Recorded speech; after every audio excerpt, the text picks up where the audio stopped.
From friends to frenemies, it looks like. Facebook co-founder Chris Hughes, Mark Zuckerberg's college roommate, now calling for the tech giant to be broken up. He says it is now in the zone of dangerous. It is so big that it is un-American. Yet here's how he feels about Mark Zuckerberg. Listen. Mark is a good, kind person. We've been friends for 15, 16 years at this point. And I also think he has too much power. Listen, I don't know. I really don't know if we're going to be friends. But Hughes went a lot further when he talked about Zuckerberg's motives on the New York Times podcast, The Daily. Listen to this. Mark didn't care about making money. He cared about growth. I think that's true. You think that's true? Oh, yeah. So this growth was not about increasing the value of the company. What was it about? I think it was a drive to domination. Joining me now, Lisa Booth, Fox News contributor, Christina Partsenevelos, Fox business reporter, and Danielle McLaughlin, attorney and progressive commentator. Good to have both of you with us. Thank you very much. All three of you with us. Yeah, Martha. I found this fascinating, this whole, it's almost like Social Network, the movie part 2. Because he talked about how they lived together in this teeny dorm room at Harvard and how Mark left Harvard, but he came from a very middle-class family. He said, I wasn't about to walk away from that. But he said, his goal became to have this dominance of this company in the world. What do you think, Lisa? Well, I mean, sure, with any business, as you see growth, you want to see the business continue to grow. I wonder if they're still friends. I wonder if the relationship I don't think is so. like. I don't think so.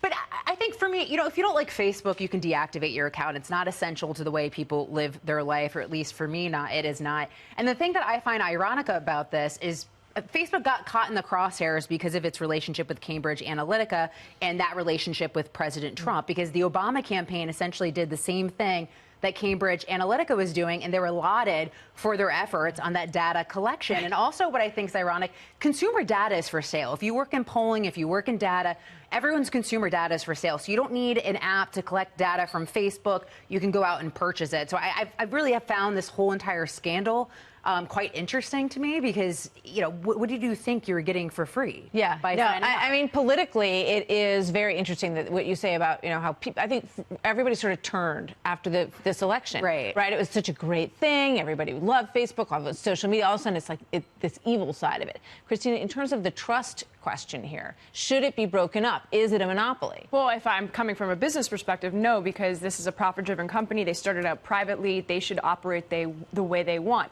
However, there are some concerns when you think about the facilitation that Facebook has played in the role of suffering around the globe. You have child brides that are bargained off from South Sudan on Facebook, or rumors that helped start the Myanmar genocide. So you have all these issues. Facebook now has to decide, do they want to be held accountable for the content on their platform? Are they a media site? How should we hold them accountable?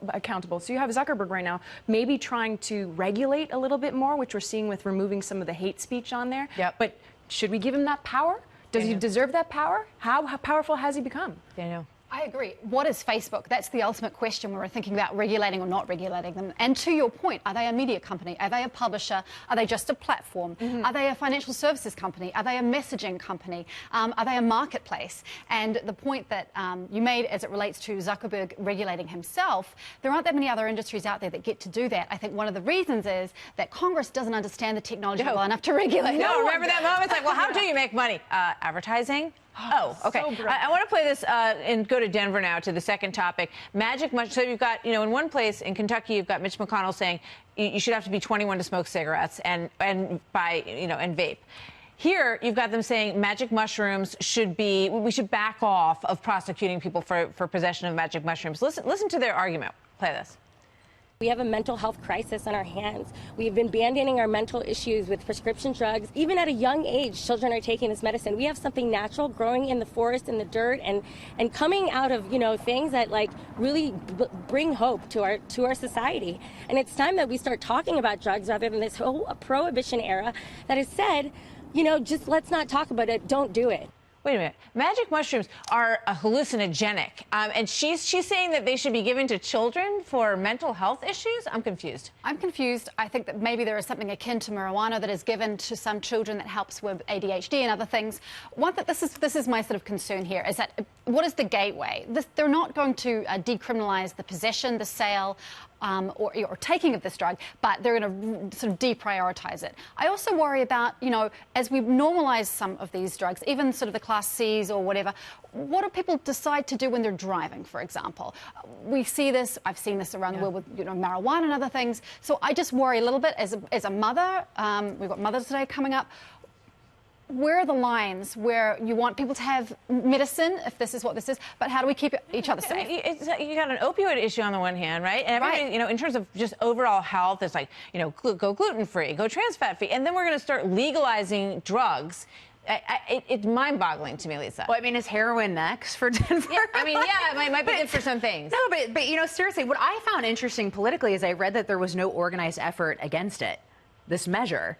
So I found that fascinating because you would think that there would be... Don't know what to do. Like, what, are you kidding me? We're seriously going to legalize mushroom. I mean, it's not addictive, though. I spoke to a doctor. It's supposedly one of the least non-addictive. It's minor. And yes, this is largely symbolic at this point. I think we're talking about it, but maybe we should focus on the regulation revolved around marijuana first and whether there should be any regulation, and then maybe move on to mushrooms. But overall, I just think in a society where you're trying to make people healthier and healthier, giving them hallucinogenic drugs is probably not the best way to go. Really quick, in Denmark, women say that they would rather, they're okay with being catcalled on the street by construction workers generally, and they don't necessarily want to be called feminists.